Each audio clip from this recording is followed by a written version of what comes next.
Hey everyone, thanks for jumping in. We're going to give it another 2 minutes or so and let everyone get logged in, and then we'll go ahead and get started. Thanks for joining us.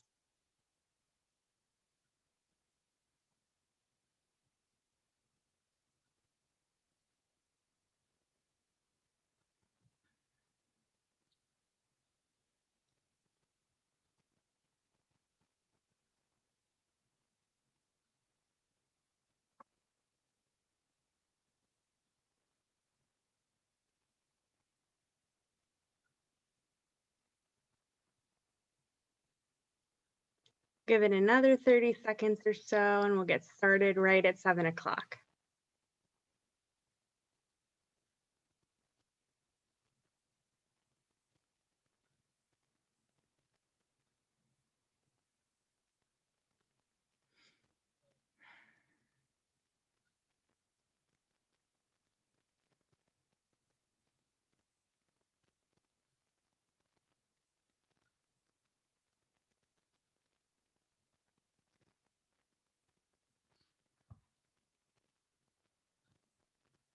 Everyone's getting logged in early today. That's awesome.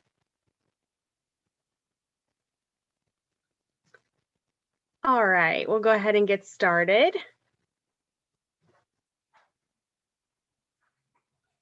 Hi, everyone. My name is Reagan Connect, Sales Communication Liaison with Benco Dental, and welcome to the webinar. Today, we're going to be talking about practical and predictable applications with digital solutions. And I'm here with our guest speaker, Dr. Bell, and Mark from Align Technology, and also Chris Seaton, a one-visit product manager with Benco Dental. A reminder before we get started, we will have some time for questions at the end of the presentation. So if you do have a question, please use the Q&A function at the bottom of your screen, and we'll get to them as soon as we can. Now I'd like to introduce our guest speaker, Dr. Jennifer Bell. Dr. Bell earned her undergraduate and doctoral degrees at the University of North Carolina, Chapel Hill. She currently owns 2 practices where she practices full-time. She is active in the Academy of General Dentistry, where she serves on the Dental Practice Council, Government Evaluation and Review Committee, and is national spokesperson. Without further ado, I'm going to pass it over to Dr. Bell to get us started. Doctor. Thank you so much. Well, I'm really excited to be here tonight. I really want this to be a very informal conversation about how you can use scanning technology in your practice. And I hope by the time we get done with tonight's discussion that you will feel empowered or have opportunities to explore what scanning technology might mean in your practice. I know for me as a clinician, I was a little bit reticent about bringing scanning technology on. We've had it in our practice since 2013. And every year it gets more exciting with the things that we can do and that we're able to integrate into our daily practice. And so I just want to give you kind of a brief overview of what it looks like in our practice on a daily basis to use scanning technology. And quite frankly, all the areas that it touches, from hygiene visits all the way through operative and restorative care. So with that, let's get started. So just a quick overview about me. Married, 3 fantastic kids, graduate of UNC Chapel Hill twice, much to my father's chagrin. I'm a native of North Carolina, where Lexington barbecue is king and Krispy Kreme is your daily diet. My father retired there back in about 5 years ago. So my training qualifications, just things that I've worked on and studied over the last 15 years. I am a graduate of the Coy Center Symposium Program. I'm a member of AADSM. We do practice sleep medicine in our practice. I'm a fellow of the Academy of General Dentistry, a fellow in the ICD, and a clinical evaluator for Catapult Education. Now to the more formal portion of the presentation. Here are some of the things we hope you'll gain from tonight's lecture, just to be able to understand the advantages and things to think about when you're starting to look at scanning technologies and onboarding them into your practice. We'll talk about some of the ways that you can use them on a daily basis to garner the most ROI on those investments. And what does that ROI look like when you're considering digital scanning into your practice? And then maybe some hot tips along the way, some practice management considerations, and how are you going to function on Monday morning to process these ideas. Here's a bunch of legal jargon crafted for you to make sure that you understand the nature of this lecture and what our intent is. All the photos that I've used today are my own or haven't been doctored in any way. And certainly I am operating as an independent consultant of Align. So with that, let's dive into my own disclaimers as a speaker, because I think it's really important for you to understand who I am. So maybe you can understand where I'm coming from when I look at dentistry as a nutshell. Again, the things that I love are my family. I love to bake. I do that on the side on the weekends to provide a love language to my family. I love white wine in particular. It helps me decompress at the end of a long day. As you all know, practicing dentistry can be quite stressful at times, and owning your own practice adds an additional element to that. So I do enjoy a really nice glass of white wine. I love The Office and probably watch it daily. A little bummed that it's not on Netflix anymore, but I've found other outlets to be able to watch it. And I love really good dentistry, and I really strive on a daily basis to try to perform the best dentistry I can. And yes, some days are wins, some days are losses, but I really do try to perform at my very best every day. Things I simply hate, quite frankly, are laundry and the majority of household chores. I loathe exercising, even though I'm currently part of an exercising challenge, and do it because I know it's the right thing to do, not because I enjoy it. And I really hate crappy dentistry, and I hate unpredictable dentistry, even more so, because I can tell you, it's not that I haven't participated in crappy dentistry or wish things had gone better or didn't have to take an impression 14 times in order to get the end outcome. It's just so frustrating to not be a part of predictable and reliable dentistry. And so I like when dentistry is predictable, and I like high-end outcomes when it comes to that. Just a brief history of digital scanning technology and my journey a little bit into that. So, scanning technology has been around for several decades now. We relied on lots of technology that came along. There were certainly pioneers that, Sirona in particular, that came along and really brought digital scanning technology to the forefront and empowered clinicians to find a way to embrace that into their daily practice. And it's evolved over time, and lots of players have moved into this market, providing lots of advantages and disadvantages with using their scanners. My personal journey has been that we brought on scanning technology back in 2013 so that we could do in-office milling. I have several scanners in my office now of different varieties and manufacturers, because they all have different benefits and challenges that come along with them. And so we're going to talk a little bit about that, because certainly if you're of the mindset tonight that you're starting to think about whether or not you want to bring scanning technology into your practice, you're going to have to look at the pros and cons of each of those scanners and what's going to actually marry well with your own needs and demands. And there is not a one size fits all when it comes to scanners. There's just pros and cons with each. So let's get into that a little bit more. Obviously, I am biased. I think there are some advantages when it comes to digital impressions. I love that I can send my files to a laboratory within minutes, and you can utilize that digital workflow. You can choose to prep a crown and send it to a laboratory, and within 10 to 15 minutes, that laboratory can give you dialed in real-time feedback on the quality of the preparation, quality of the impression, occlusal clearance. Are we going to be able to manufacture and make a restoration that works well for you? And so there's a lot of instantaneous feedback that can come from those STL files that you capture when you do your digital scanning. So that's a huge advantage in our office when it comes to having that technology. We can email those cases to patients. This is particularly important when it comes to doing orthodontics in our practice and Invisalign, being able to take those scans and send them a ClinCheck and replicate it within their smile and face to say, hey, do you like this outcome? Do you like this outcome? Which compromises do you want to make? being able to communicate digitally with patients, they really do appreciate that as well. I love that it's a permanent storage of record. You know, how I used to work for a dentist. I interned before I went to dental school. And, you know, part of my job was to catalog and store all the old records and models that we took of cases, in particular orthodontics cases. And so you'd have to put all these things in a shelf, and heaven forbid the phone call come that asked for you to pull that record off a shelf, and hoping that you could find it. And so, you know, scanning technology now provides a permanent digital record of pre, post, mid treatment, any stage of treatment, frankly.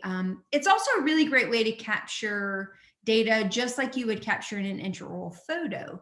You know, when patients come in and say, hey, you chipped my tooth, or I don't remember this looking like that before, where did that dark line come from? A digital scan can replicate that information just as well as an iTero photo. I do use my 3D printer in conjunction with my intraoral scanning. I have really enjoyed that over the last couple of years. We've just started to onboard our form labs, and we're utilizing that to print digital models. We're starting to dip our toe into more complex procedures using our 3D printer, but it's been really nice when you already have the scanning technology in your practice. Onboarding 3D printing is much easier. I do really appreciate the immediate feedback that I get from my scans. When I prep a tooth and I take a scan of that, I'm able to see very quickly, do I have enough clearance? Do I have the pathodraw I'm looking for? Is my margin clear and smooth? What is the overall outcome going to be? I don't get phone calls now, hey, I can't quite see this part of the margin, or you didn't leave me enough room. I'm able to get that information quickly while the patient's still chairside and make those adjustments as needed before I send it off to the laboratory or do my own in-office milling. I particularly enjoy scanners that I can scan lots of different types of cases. So some scanners are better at doing full mouth scans and implant scans, in-office milling, those types of things. And so you want to look for a scanner that's going to be able to provide you with lots of integration into lots of platforms, not maybe so ecosystem centric that you can't move it around and integrate lots of different platforms with it.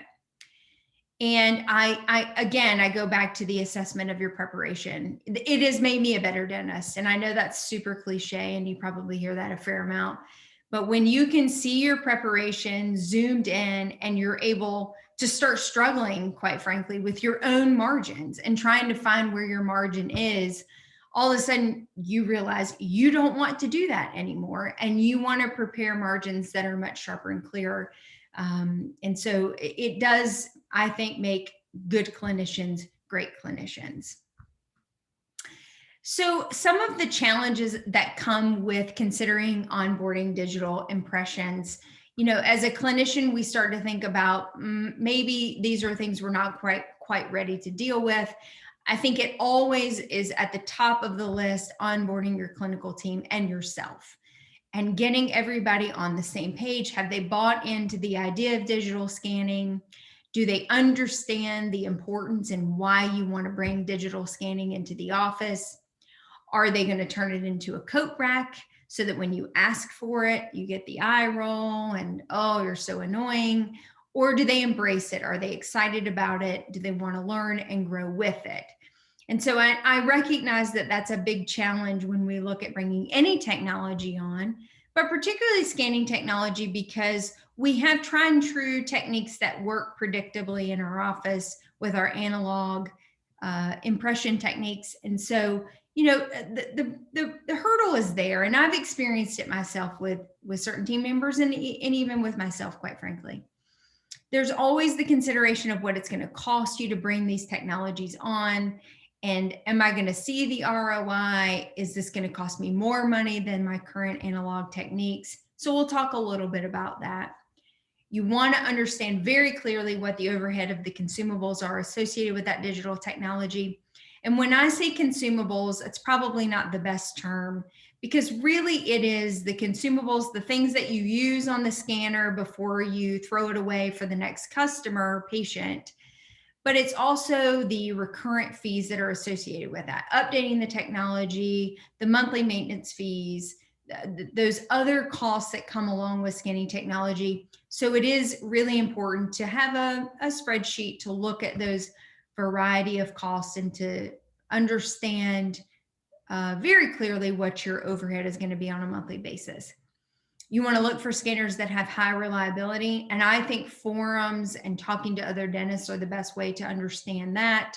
We know very well which scanners perform predictably daily and which scanners have challenges, even though they may be a means to an end and we're able to utilize them for certain procedures. They may be more predictable when we plug them in on a daily basis. And at the end of the day, who's going to be there to support you?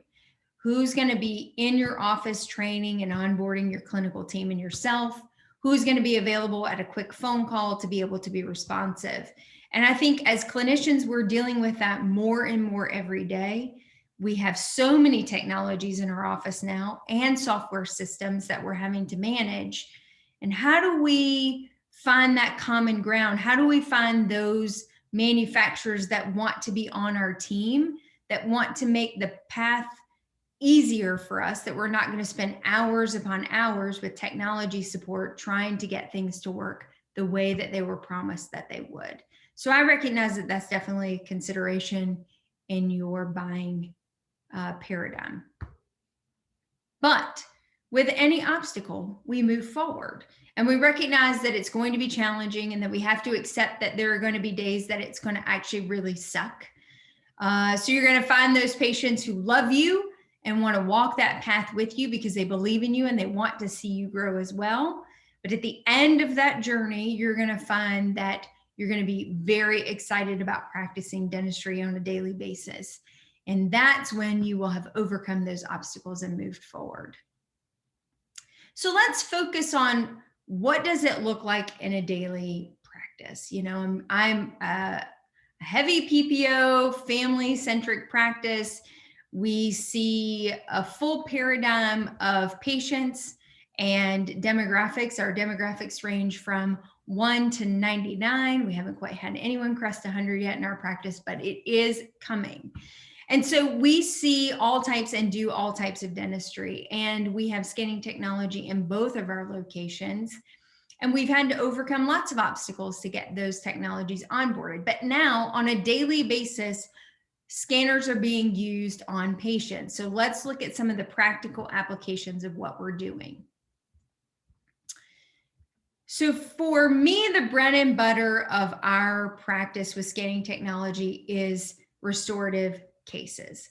We scan for just about all of our restorative cases at this point. We scan for veneers, we scan for bridges, we scan for crowns, we scan for any indirect restoration. Some of it we do in office mill, simple posterior restorations. More of the complex posterior restorations, we digital scan and then send those STL files to laboratories that we have relationships with. And I think it's fair to say, based on these radiographs and the scans, that the marginal integrity of those outcomes is equivalent to or superior to what you're able to achieve with analog impression techniques. Yes, I've had high quality, predictable restorative dentistry using PVS impression materials for a decade. But I now find high quality, predictable, deliverable restorations with scanning technology as well. It's a funny story because a few years ago, I was at there was a big gap in our, let me back up. There was a big gap in our scanning technology in our practice. We had a scanner that we were using very predictably for most of our in-house milling restorations. But when it came to being able to scan and send those files to laboratories for fabrication, big disconnect. Margins were often short or ditched.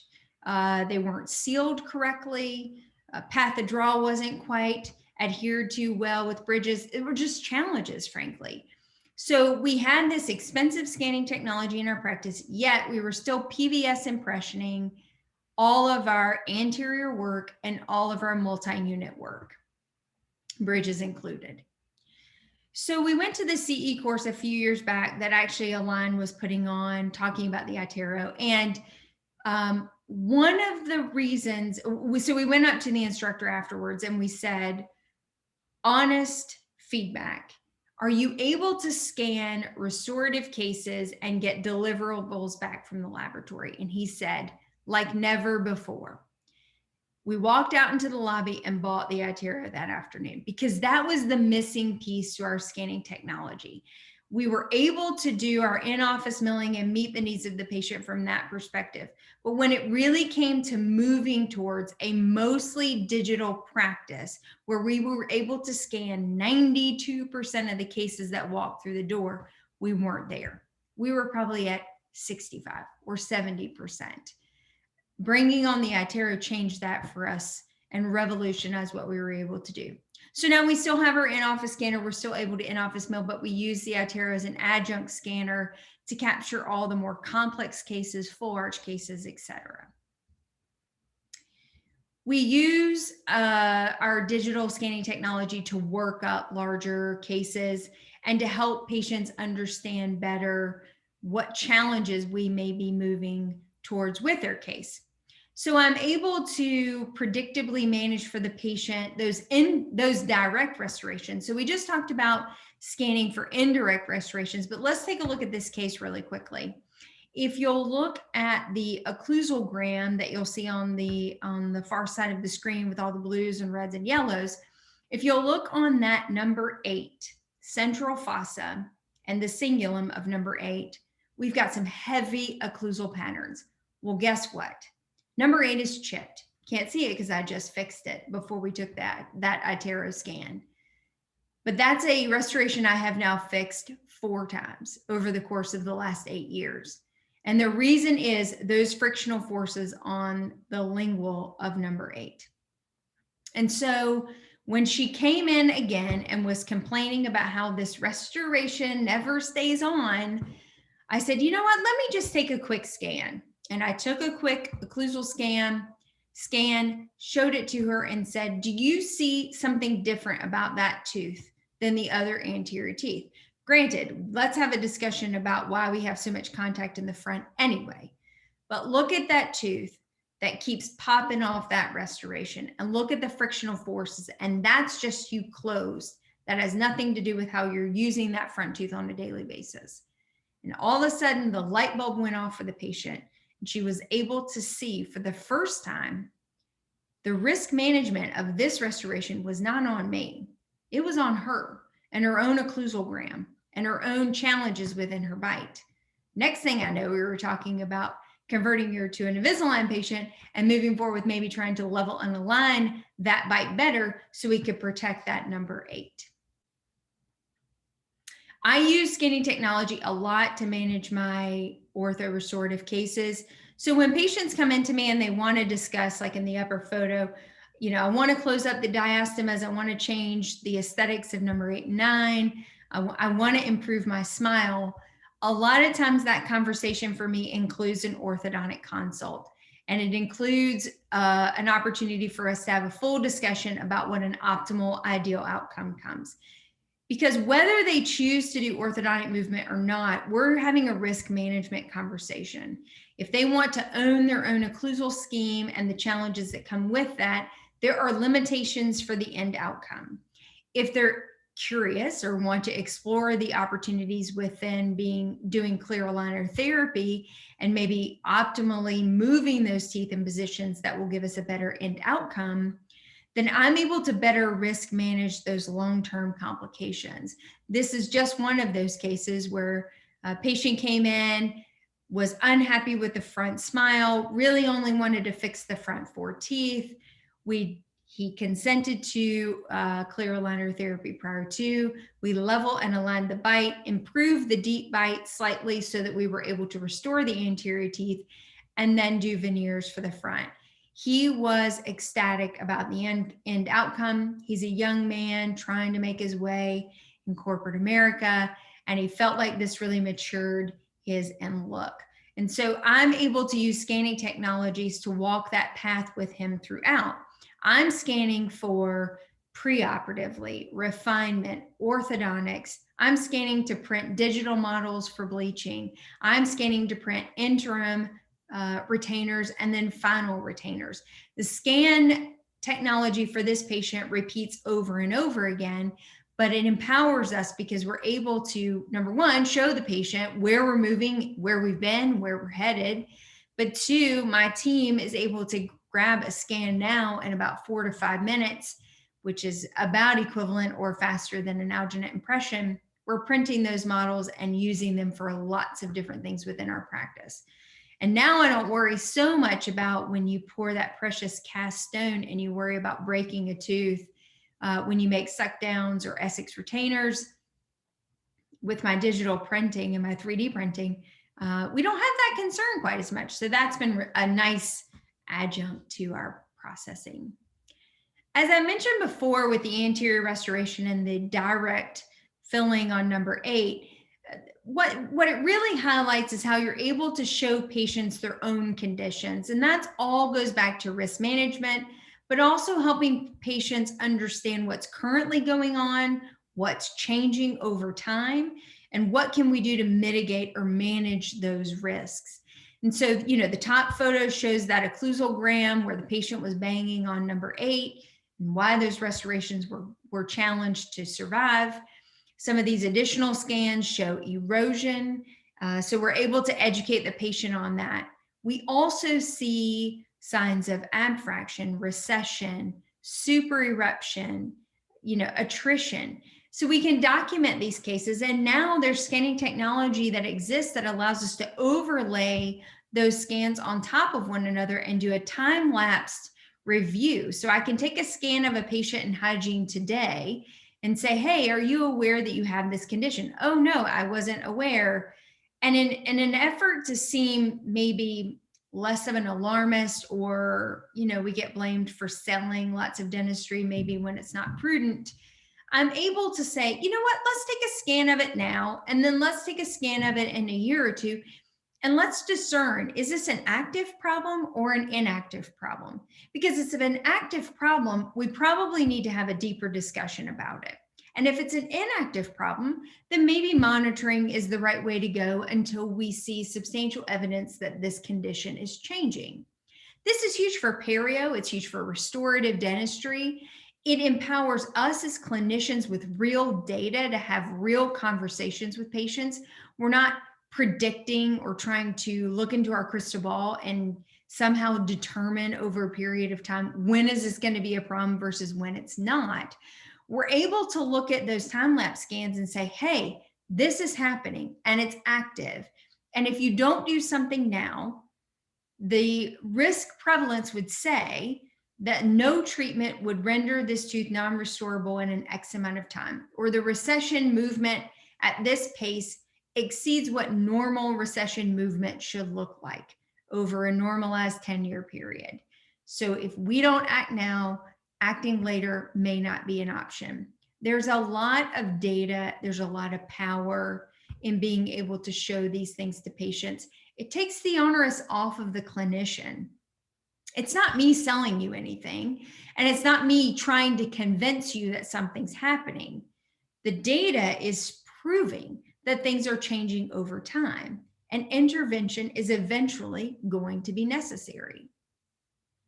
Another great example of being able to look at an occlusogram at a pre-Invisalign case and the end of a ClinCheck to say, not only are we going to be able to correct your class 2 presentation, broaden and widen the arch, but look at the distributive forces we're going to be able to improve over the course of treatment.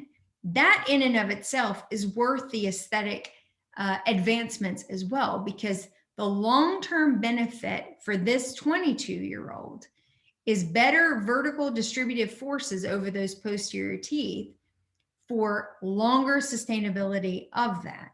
If we were to leave her in that occlusal scheme, her second-year molars are going to be fractured, have wear facets and other things 10, 20 years from now that could be avoided with intervention today. Patients understand this better than when we speak in abstract. I use scanning technology a fair amount for my aesthetic consults, just like I discussed before with restorative driven cases and using orthodontics. We also are able to use scanning technologies to help patients understand what the end outcome may be. And in some cases, that's restorative driven. We're going to use orthodontics to level and align the teeth, disperse spacement in the most advantageous way possible. But what we're also going to be able to do is maybe just do clear aligner therapy. And here's a classic case of a patient that I'm probably just going to do clear aligner therapy on, maybe a little gingival recontouring. But you know what? She can see that now because I was able to scan that for her, and she could see the pre-op and the post-op side by side in an easy comparison to say, I like where we're headed. I love closing the class 2 with class 2 elastics using aligner therapy. But now my 2 front teeth aren't quite the same. Let's talk about that. The empowering conversations that come from scanning technology and the patients walking that journey with you.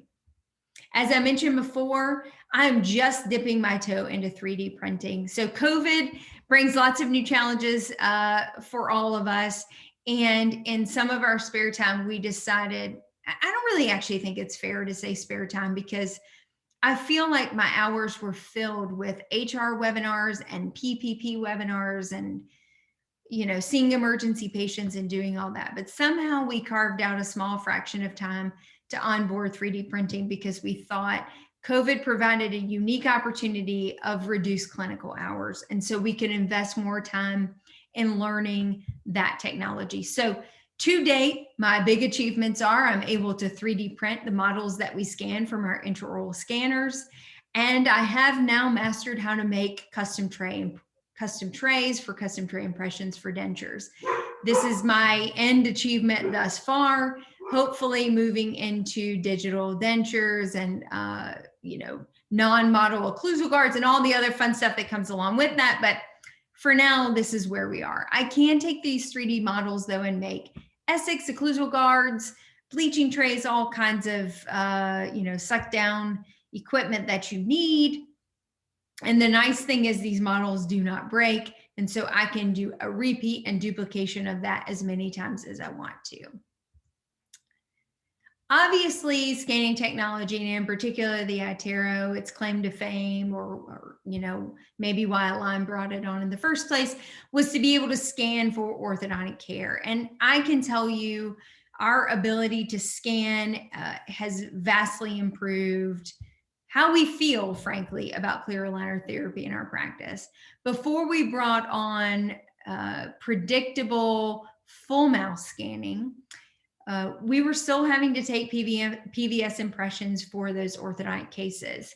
Nothing was more frustrating than to get that call from Align that they weren't going to accept our impression because of a particular nuance on a gingival margin, or whatever it might be that they were concerned about, that we either couldn't see in that PVS impression in inverse, or had just accepted it as the challenge because it was the 6th PVS impression we had taken on a gagger with a tongue thrust and a tiny mouth. So there are all those challenges that come with PVS impression techniques. So being able to do orthodontic consults, convert orthodontic cases to Invisalign in particular in our office, has been vastly superior with the iTero. And we have seen an increase, just very anecdotally, we are closing more orthodontic cases. And I'll tell you one of the reasons why is that we're able to do chairside simulation. We're able to scan a patient that day. We can put it in their face view like this is being shown, where with a before and after. We're also be able to show a quick assessment of that patient to give them some idea of what the end outcome might be. And what I find most valuable in that is that they finally can see what some of the challenges are with their occlusal scheme or their level and alignment. Where, they may come in and go, I just don't like how this tooth is turned this particular way. But then when you scan it and you're able to rotate it like a model, like we all enjoy doing when we're working up complex cases, we can replicate that same data for the patient, and they're able to rotate it and look at all the different challenges that are being presented with their occlusion and their level and alignment of their smile, and all the things that we hope we're going to be able to accomplish as well. So our Invisalign consults are much more fruitful. You know, if you were to look at the first top image here and you were to take the upper and lower scan and I level and align those teeth, yes, can you as a clinician appreciate a difference from, you know, picture 1 to picture 2? Absolutely. Can the patient appreciate the difference between picture 1 and picture 2? I think it's a lot more subtle. But then, because I can rotate the model around and look at the occlusal scan of that patient, look at that closure of that class 2. That patient now can comprehend the complexity and the benefit of pursuing clear aligner or orthodontic therapy. That is so much more difficult to achieve with PVS impression techniques. And the time lag to get to that point means that you'll lose those cases to other referral bases, other orthodontists, or just quite frankly, just disinterest because the time took too long to have that conversation. But now chairside, I can show patients this type of manipulation much faster and help them understand what we're overall trying to achieve with treatment. You can also email those ClinChecks over to a patient and let them see it at home or share it with their loved ones and family members so they can get that feedback as well. And I am remiss if I don't mention again how much I love the fact that this is a final digital storage of your patient. These are final models of the occlusal scheme, level and alignment of the teeth, so that I can store them in a digital scan forever and keep that, as opposed to having to take final models, put it in a box and store it away for the inevitable, maybe 1 in a million phone call that you might have to pull those models back up. When I do orthodontic consults, as I discussed previously, chairside, and I'm able to scan versus trying to capture all that data in a full arch scan and a full arch impression, a high quality full arch impression, there's so much value that comes from that scan. And patients see that digital scan as a practice that's staying current with the times. You know, now clinicians, we're competing, I guess, with DIY orthodontics and doing things at home. There has to be some perceived value in what we bring to the table over being able to take your own impressions out of a kit and send it off to a laboratory for fabrication of a ClinCheck. It has to be, number one, the visualization of the challenges that are being presented. Number two, your ability and opportunity, frankly, to verbalize your expertise. What are the challenges in this case? What would not be picked up by a DIY impression technique? What is not being picked up by the patient as perceived challenges with their own case? You walk away with a scan and being able to do a quick assessment as a subject expert on level and aligning teeth and putting them in an aesthetically pleasing position for the patient. And so, you know, the scan makes you that astute, high-end, well-educated clinician who can provide that feedback to the patient within a short period of time. Frankly, don't always love the assessments that come out, but even at the worst assessment, the patient is usually pretty pumped with the outcome. You know, I look at it and think, oh, these are things I would tweak in the ClinCheck, and I'm going to probably not accept those particular nuances. But the impact of that quick assessment usually reverberates with that patient pretty quickly. I use scanning technology for my wax ups now, particularly when I'm doing this particular case that I'm showing you was a very comprehensive full mouth reconstruction case that was in full bands and brackets with an orthodontist. And then we moved forward with rebuilding the vertical. It was a very aggressive gastric reflux case. And so I was able to take the scans from the orthodontist who took them with their iTero in the office, send it to the laboratory and had them do a full mouth PMMA workup, diagnostic workup. because we were going to move them into PMMA occlusal overlays and then start moving towards final restorations. So being able to use all of the scanning technology reduced the number of times that I had to see that patient prior to prep date, where we were able to do digital design before the patient came into the office, and the execution was much better met by the patient for that procedure. I am using scanning technology for implant restorations. This was actually a really fun adjunct that at the time when we brought scanning technologies on, I didn't really appreciate, but being able to get away from buying impression parts and analogs from manufacturers, but being able to use these scan bodies that you can put on the head of the implant. Those scan bodies can be used on multiple patients as long as they've been autoclaved. You can use them, many of them can be used 50 to 60 times per manufacturer's recommendations. I can scan that, send it to a laboratory, send it to have a custom abutment made for my in-office milling. There's lots of applications that I can use, but I will be just really frank with you. This is probably where I've saved the most money and have seen the biggest ROI. My ability to do scans of my implants in the office without having to buy impression parts and analogs and all the things, then being able to send it to a custom abutment manufacturer, have them send me back my custom abutment. I often will do an in-house mill for that restoration, or I can send that file to a laboratory and have them mill the anterior restoration and do the customization for that. That has reduced my overhead on implant dentistry, or the restorative piece of that, easily by 50%, and in some cases even higher than that. And I don't have to worry about whether or not I have the parts that day for that specific implant. You know, I have a pretty good variety of scan bodies at this point that we've accumulated, and I can probably scan it and close and convert that impression within a very, very short period of time. In addition, using scanning technology has reduced my deliverables on this.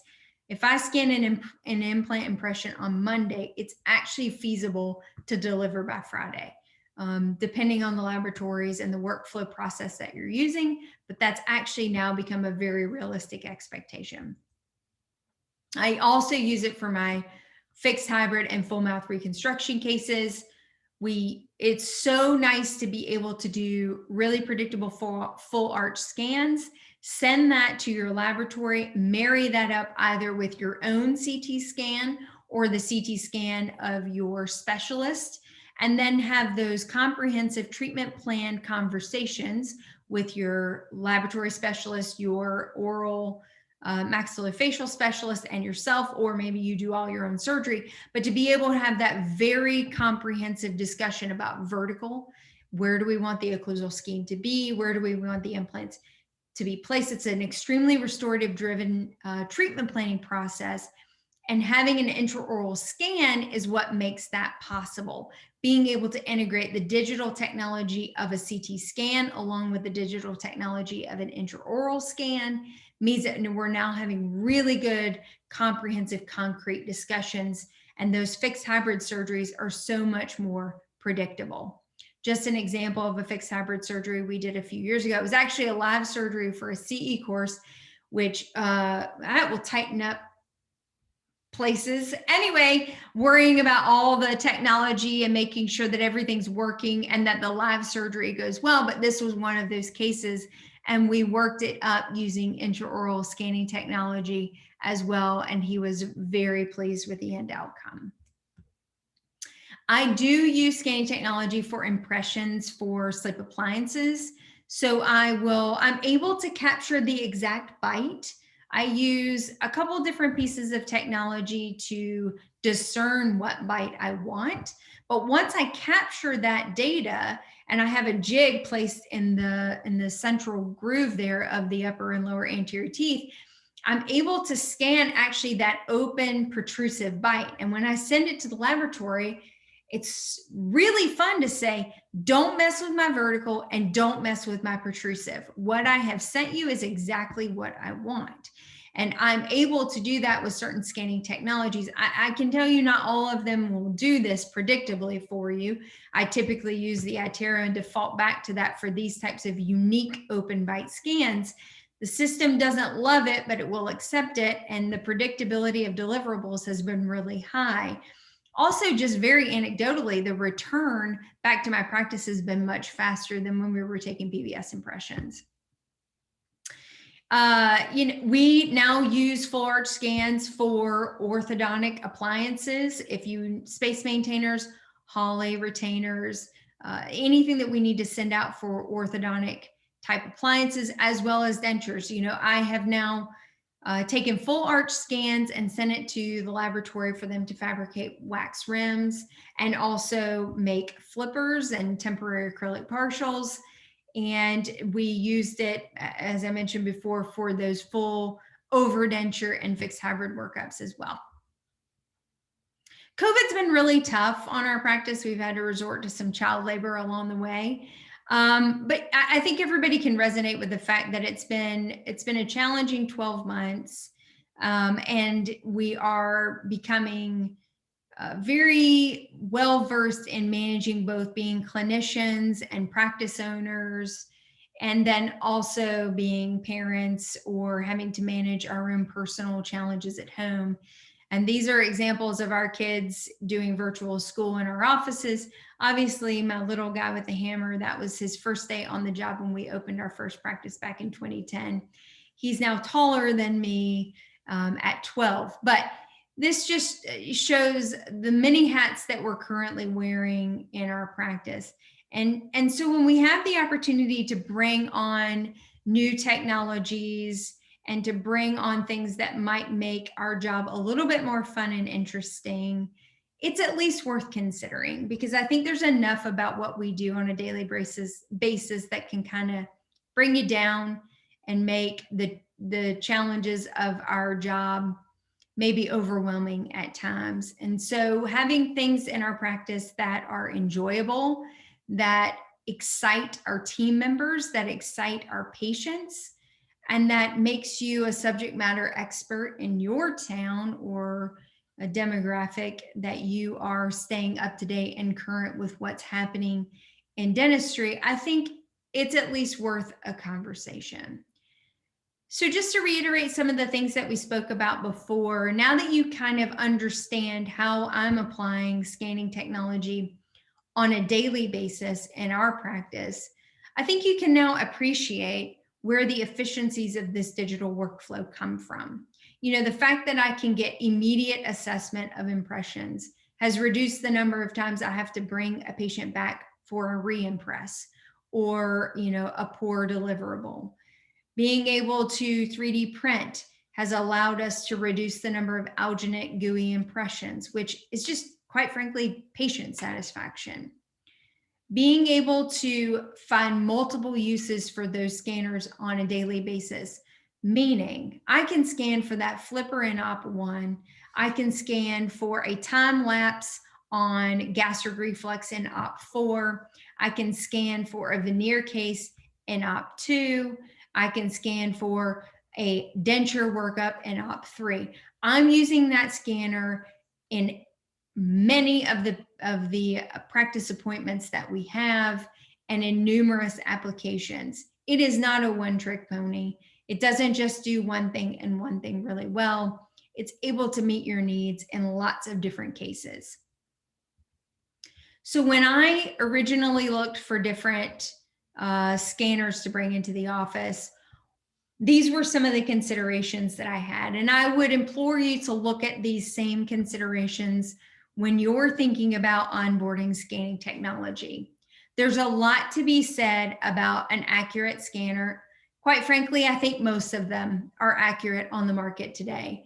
I will tell you anecdotally that I found that the iTero had a better accuracy when I sent it to a laboratory, but I think there are other scanners that can compete in that market. Some are not as predictable when you have to send it to a laboratory. So I think that's worth discussing and reviewing. Some scanners are faster and can capture full arch impressions much quicker than others. And I think depending on what your needs are and what you anticipate using that scanner for in your practice, speed might be a consideration.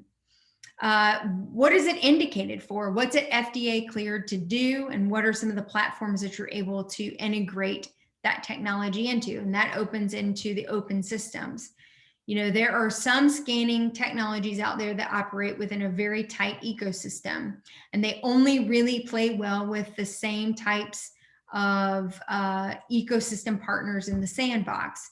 There are other scanners out there that play well with lots of other ecosystems. And so depending on what the applications are going to be for your practice, an open system might be more important to you and how you integrate it to the varieties of technologies and laboratories that you want to use.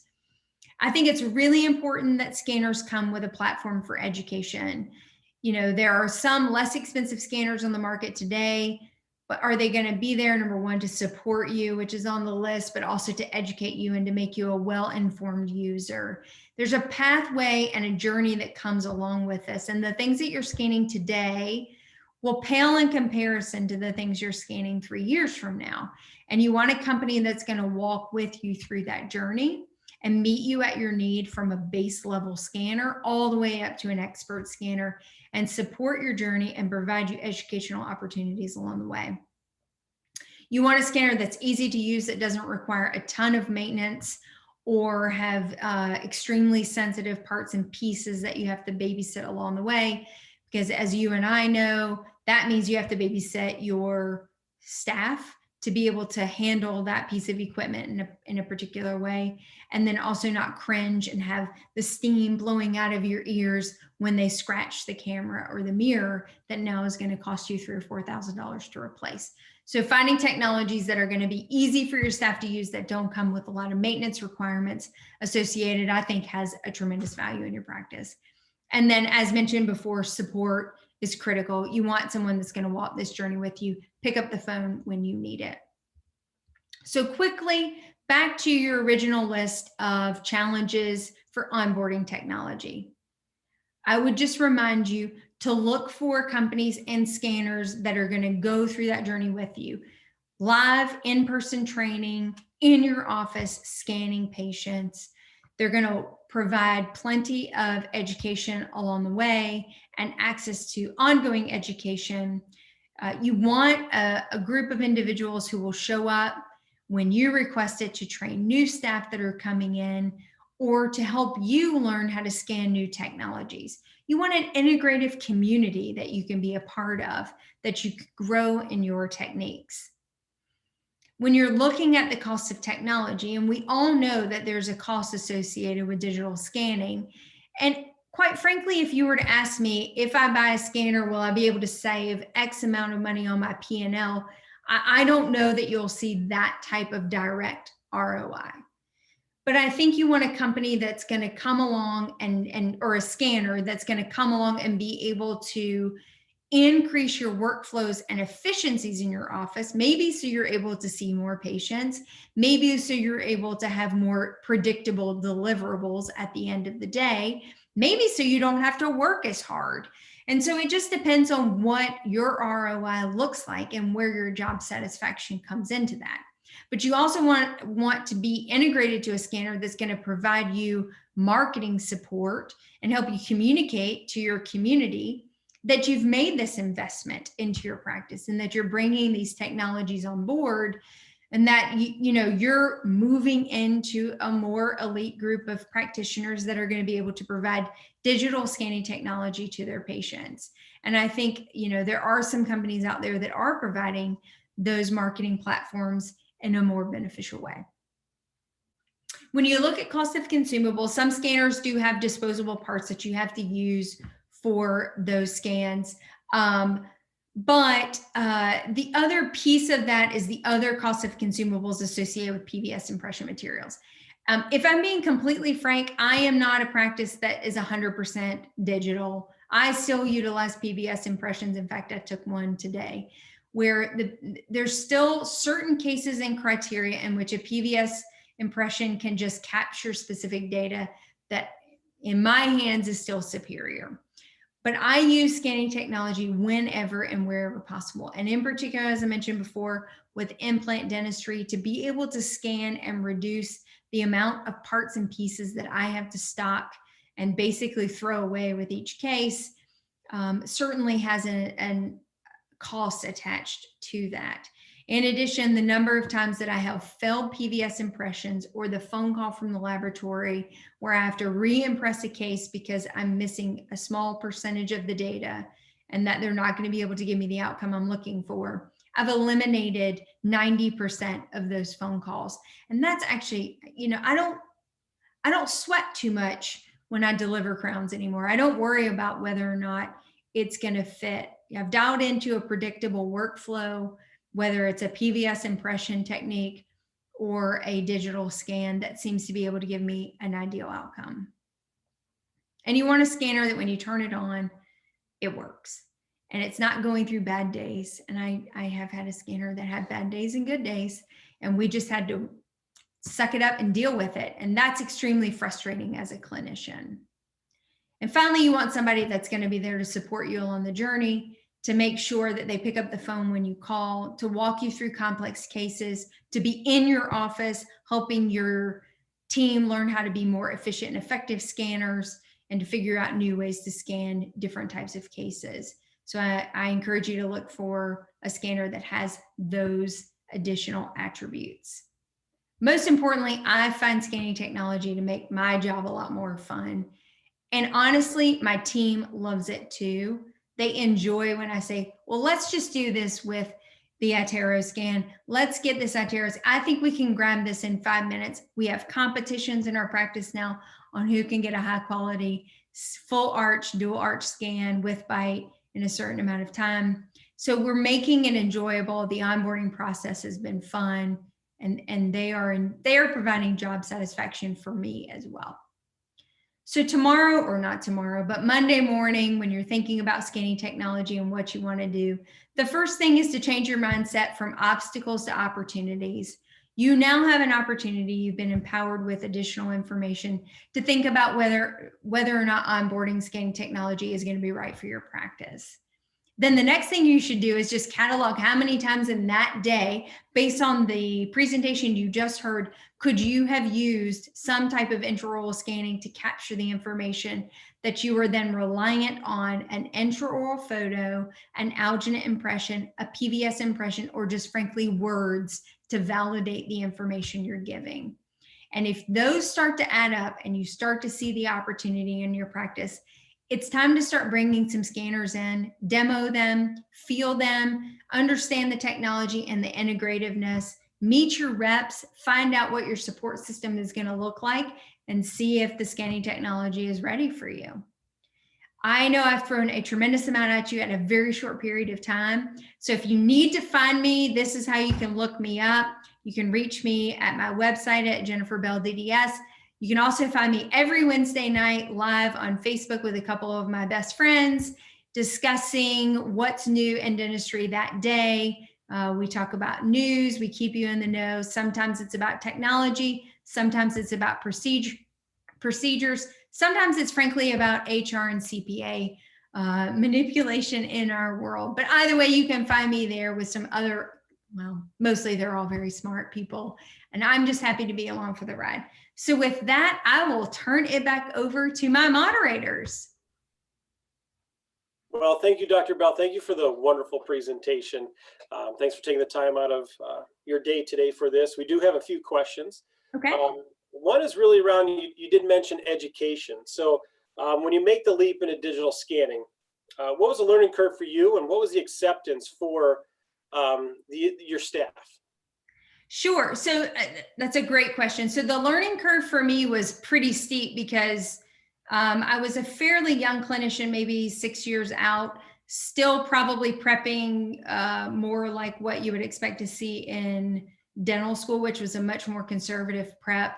So I not only had to learn the digital piece of that, but I also had preparation challenges as well that I had to work through. And so partnering with companies that are going to help go through that, I think will benefit you. We were really lucky when we first brought scanning technology in. we had a dentist that came into the office and spent a full day with us who'd been scanning for probably 10 years.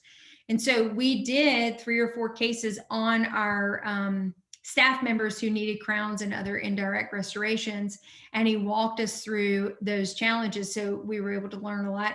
And then we just dove into finding educational opportunities. And there are some really great groups out there that will walk that path with you, both peer reviewed and peer supported, as well as manufactured supported. The acceptance on the staff part, it really just depends on the staff member. And I think you guys can relate to that. Some are just going to be more willing to embrace new technologies and challenges. The good ones are going to be really open to it. And actually, many of them that are really good are looking for the next leap in their own professional development and job satisfaction. They want to bring that technology on to be able to give themselves a pat on the back and say, look what I was able to accomplish, and look what I'm able to do. So, all of our team members now love digital technology and embrace it as a part of their daily practice. Lastly, I would say when you're really bringing it on full board and you're working on patients who are paying you for procedures, find a few patients either that you're willing to give the dentistry away for free or to reduce costs, or they just really freaking love you. And do crowns and things on them where they're going to accept the fact that it's going to hiccup. And there's going to be bumps and bruises along the way, but you can't change the way they feel about you because they just love you so much and you're going to take care of them, or you're giving it to them free. And so you get kind of a free pass to sort of take some of the pressure off of yourself as a clinician and the team member to say, in exchange for your acceptance of me having challenges, you're going to get an outstanding outcome at no cost to you. Excellent, excellent. And another one here, with you incorporating chairside milling, 3D printing, how is, if at all, how's it changed or improved your communication with the dental lab? So with the digital scanning, I think the communication is better. With PVS impressions or analogs, you're very beholden by the laboratory to pour it up, trim back the data, and then tell you whether or not they think it's quality enough or if you have enough reduction. If they call me now, which is significantly rare with scanning technology, but if they call me now with an issue, I'm able to pull up the same case that they're looking at, and we're having a real-time discussion about challenges. I can't do that with a PVS. I don't have a poured model in my hand to be able to say, oh yeah, I can see what you see.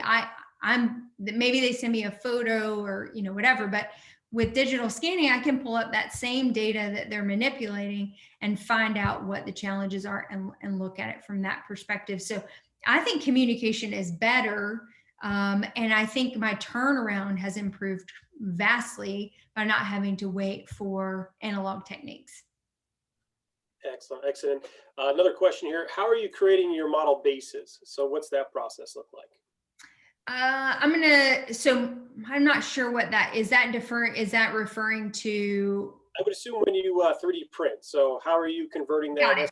Okay. Yeah. So the model base actually is a built-in part of so I use a Formlabs printer. And when you're building it on the platform, I just export the STL file from OrthoCAD, which is just a simple model and the OrthoCAD STL files that come out of the iTero actually have a built-in base on them, a small one, but it is there. So you can either use that built-in base and print directly on the platform, or you can ask the 3D printer to add struts or platform supports that pull it off of the direct platform that you're printing on. In the iTero, you can actually specifically ask for an iCast when you're scanning, and the iCast will give you the most orthodontic style base that you might be accustomed to. So it really just depends on the purpose of the printing and how much resin you want to waste on the base. For me, I'm not doing a ton of orthodontic models. I would just digitally store those. So what models I am printing are for Essex and occlusal guards.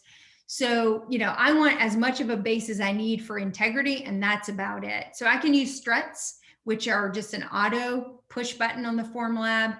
And the model that comes out of the STL file from OrthoCAD actually has a minimal base already built in. Excellent. We do have a question about your contact info. So if you could go back to the other slide with, There we go. and that would basically be it. So I'd like to, again, thank Dr. Bell, thank Align Technology for helping host this event. If you do have any questions about the iTero scanner or any digital dentistry, please feel free to reach out to your local Benco rep. Have a great evening. Thanks. Appreciate it.